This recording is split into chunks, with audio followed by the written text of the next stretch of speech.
Hola, ¿qué tal? Bueno, pues hoy tenemos fondo musical diversificado.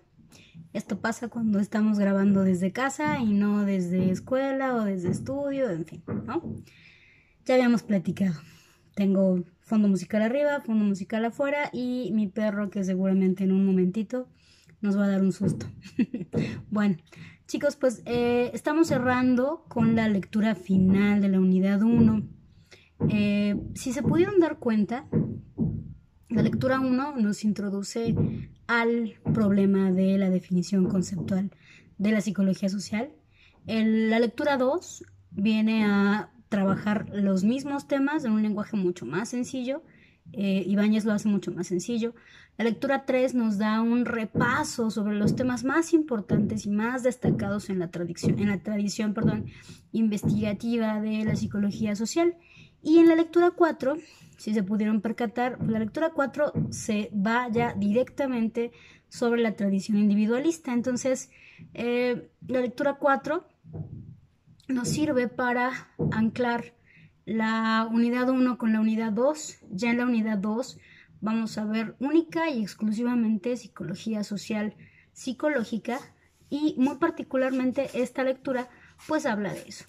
Habla de la tradición individualista, que también, como vimos ya en el listado de temas que presenta el handbook, la tradición individualista en realidad es la que predomina en las investigaciones de la psicología social.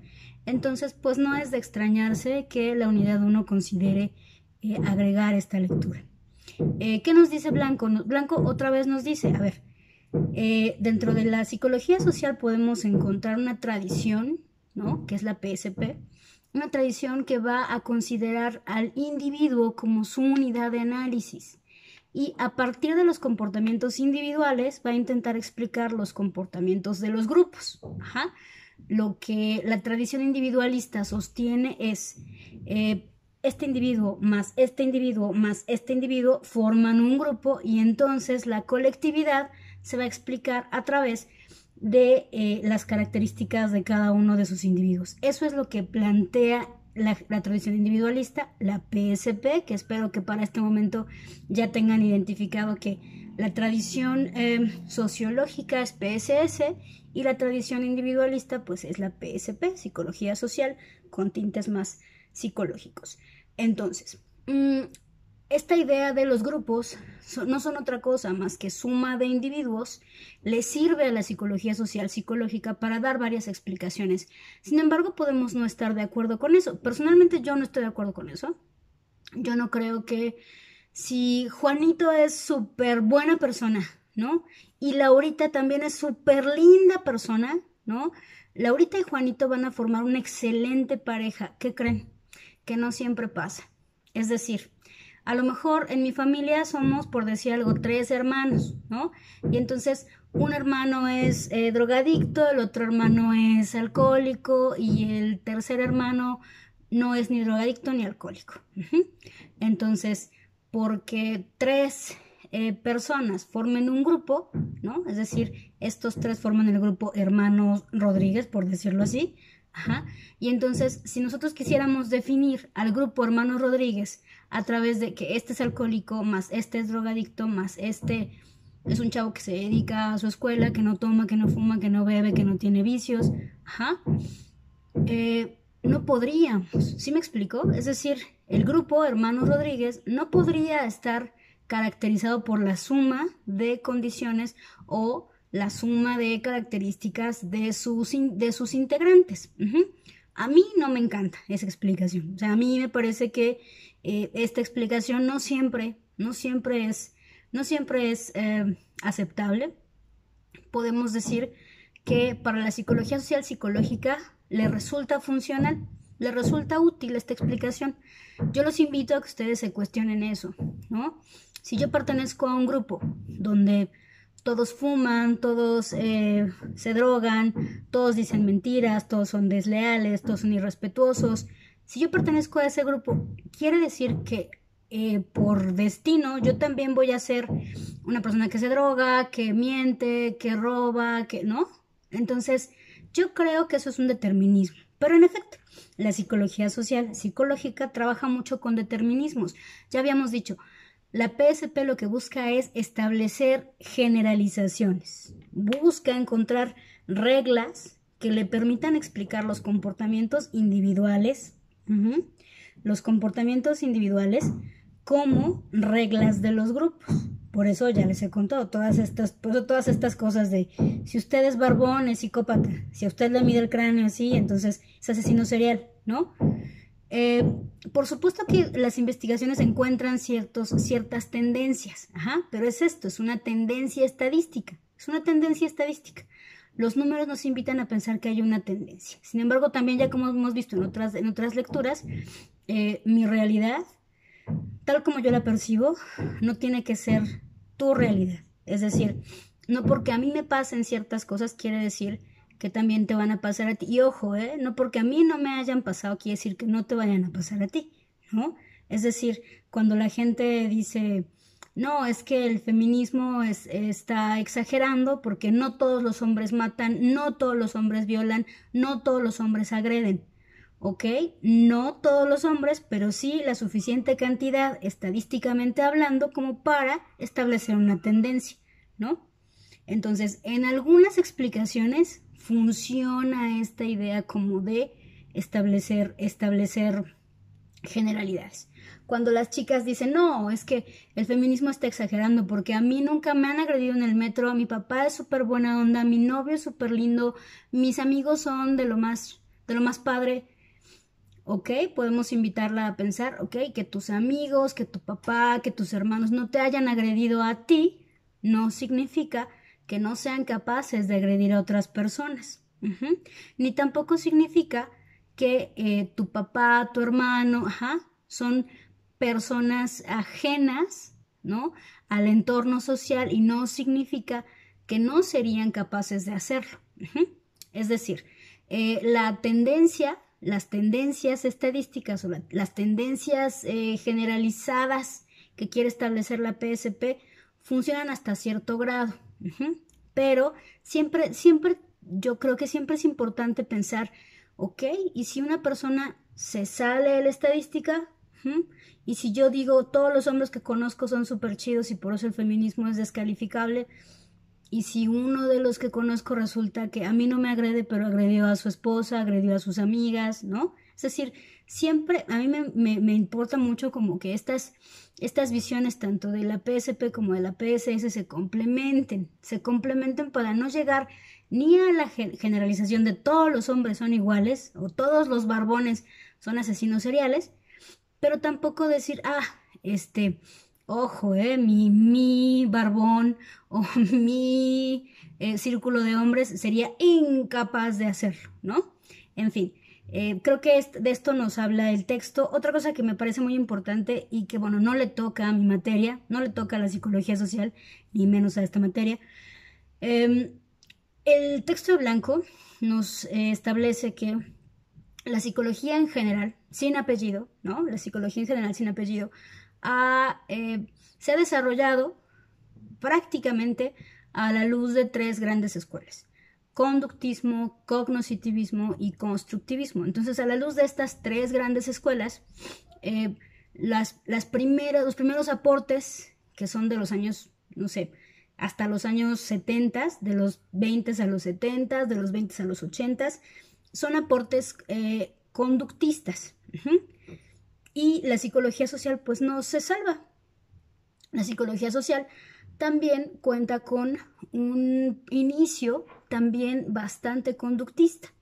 Y la psicología social ya evolucionando, igual como lo hace la psicología sin apellido, la psicología social también se ha encontrado ya ahora con tendencias, como ya lo vimos también en la lectura 2, con tendencias más construccionistas, ¿no? Entonces, el texto nos dice, bueno, la psicología a secas ha evolucionado, ¿no? En este continuo de conductismo, cognoscitivismo, constructivismo, y la psicología social no se ha quedado atrás. Yo les he comentado que la PSP es mucho más conductista, es mucho más individualista, y la PSS pues es como más reciente, más, pues a mí me parece más constructivista, más de construcción social, más de atender las realidades sociales y cómo se construyen estas en el imaginario colectivo y cómo eso permea las identidades individuales. Entonces el texto lo reconoce y el texto nos habla de una de las teorías sustanciales de la PSP que pues la verdad es que no ha podido ser tirada, ¿no? No ha podido ser, y es como la temática que empieza a consolidar a la psicología social, que es la teoría de los instintos, ¿no? Entonces, McDougall, que es el autor de la teoría de los instintos, es el primer psicólogo a secas que comienza a hacer reconocimientos de la influencia social, ¿no? De cómo mi comportamiento individual se puede proyectar hacia los grupos y genera la teoría de los instintos. Es una teoría que ha sido muy cuestionada, ha sido muy analizada y también ha sido reforzada, ¿no? Así como hay gente que ha estado en contra, también hay gente que ha venido a contribuir a la teoría de los instintos.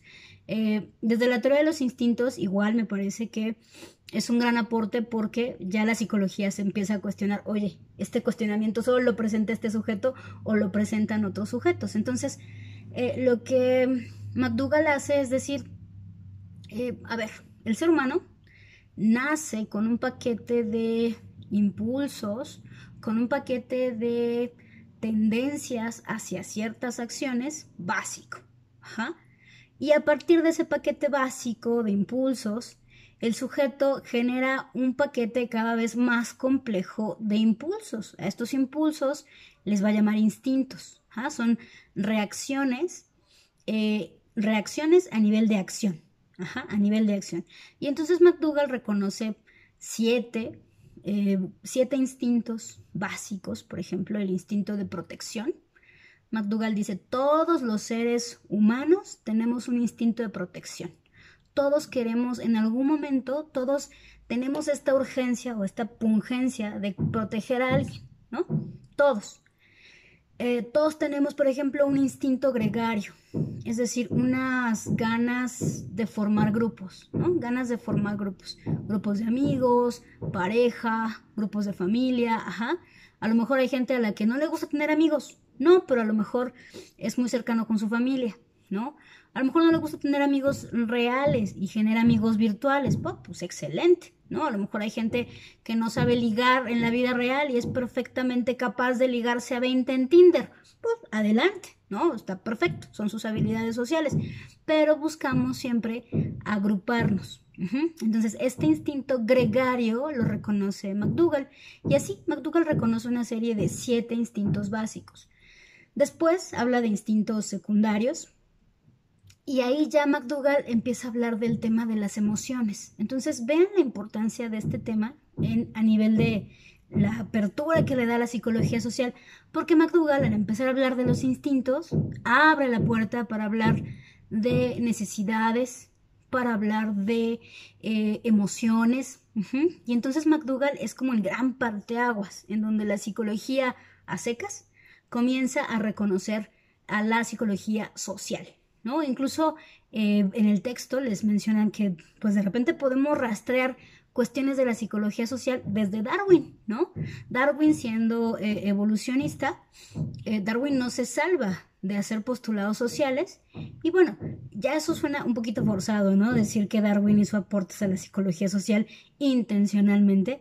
Si bien no lo hizo intencionalmente, sí Darwin reconoce que los seres vivos que mejor que evolucionan son aquellos que mejor se adaptan al medio. Si no se adaptan a su medio, son organismos que no van a evolucionar. Entonces, ahí podemos ver, el texto nos dice, ahí podemos ver el aporte sociológico o el aporte hacia la psicología social de Darwin, aunque Darwin no se lo haya propuesto, ¿no? Sin embargo, el aporte de McDougall pues es mucho más claro porque abre la puerta a un montón de cosas, ¿no? A entender que el ser humano cuenta con un paquete de reacciones básicas, es decir, McDougall, igual como parte de la tradición individualista, McDougall dice, a ver, la psicología social se tiene que estudiar a nivel de lo observable. Entonces, por eso la psicología social psicológica, como viene de esa tradición pues más psicológica, trabaja con estadística, con cosas que se pueden observar con datos, con cuestiones medibles, con cuestiones que se pueden observar a primera vista, ¿no? Muy conductuales. O sea, muy si le digo al perro pata, ¿no? ¿Cómo evalúo que esa respuesta es positiva? Ah, pues porque el perro me da la pata, ¿no? Es decir, es observable, ¿no? ¿Cómo sé lo que está pasando en el cerebro del perro? No tengo ni idea, pero la conducta observable es que me dio la pata, ¿no? Entonces McDougall también dice, a ver, es que los instintos son acciones, son reacciones observables. O sea, si me avientan una pelota, ¿no? Como a mí, que yo tengo pésimas habilidades para atrapar pelotas, ¿no? Si me avientan una pelota, lo que voy a hacer es, ¿no? Aunque no la pueda yo atrapar, yo no puedo atrapar una pelota. Yo lo que hago es, entonces mi instinto, mi reacción instintiva es protegerme, porque eso sí es una reacción instintiva, la reacción de protección. Ahorita que estamos en confinamiento, ¿qué nos pasa? ¿Qué nos pasa a mucha gente? Que lo que más extrañamos son nuestros grupos. Lo que más extrañamos es poder reunirnos, ¿no? Ni siquiera a veces extrañamos, ni siquiera es que extrañemos ir al antro o ir al restaurante. Lo que extrañamos es reunirnos, extrañamos a nuestros grupos, ¿no? Porque no podemos reunirnos ni con la familia, ni con los amigos, ni en el grupo escolar, ¿no? Ni los que tenemos colegas, pues tampoco podemos reunirnos con los colegas, ¿no? La pandemia y el confinamiento pues han modificado nuestra forma de relacionarnos con los grupos y de ahí las afectaciones psicológicas, puramente psicológicas, ¿no? Que va a traer esta pandemia, ¿sale? Entonces, bueno, es importante destacar que ya este último texto nos empieza a conectar con la unidad 2 en la que vamos a hablar única y exclusivamente de la tradición individualista. Entonces, es súper importante que lean a conciencia este texto de Blanco porque es el parteaguas para comenzar a entender las lecturas de la unidad 2, ya que cada lectura de la unidad 2 aborda un tema en específico. Una lectura para emociones, una lectura para la cognición social y brincamos. Entonces vamos a ir brincando de temas. Ya no nos vamos a poder detener en ¿cuál es la metodología de la tradición individualista? No. ¿Cuál es la perspectiva epistemológica de la tradición individualista? No, porque ya la hemos estado comentando. Es cuantitativa, la unidad de análisis es el sujeto, proviene de la escuela más psicológica, es decir, le da más peso a lo individual. En esta relación de individuo-sociedad o individuo-grupos sociales, les da más peso al individuo, a las características individuales y creo que de lo que habla la PSP, ¿no? Es de lo que nos motiva como sujetos a comportarnos de cierta manera en una circunstancia, lo que nos motiva como sujetos, y que puede estar determinado a nivel biológico, como esto de cuánto mide el cráneo, cuánto miden mis manos, cuánto mi razón áurea, por ejemplo, ¿no? Puede estar determinada por cuestiones biológicas o puede estar determinada por cuestiones que tienen más que ver con la especie, ¿no? No solo, es decir, no solo con mi condición biológica, sino con la condición biológica de todos los sujetos. ¿Ok? Bueno, entonces nos vemos más tarde y les sugiero que esta lectura la tomen muy en cuenta para el arranque de la unidad 2. Gracias, hasta luego.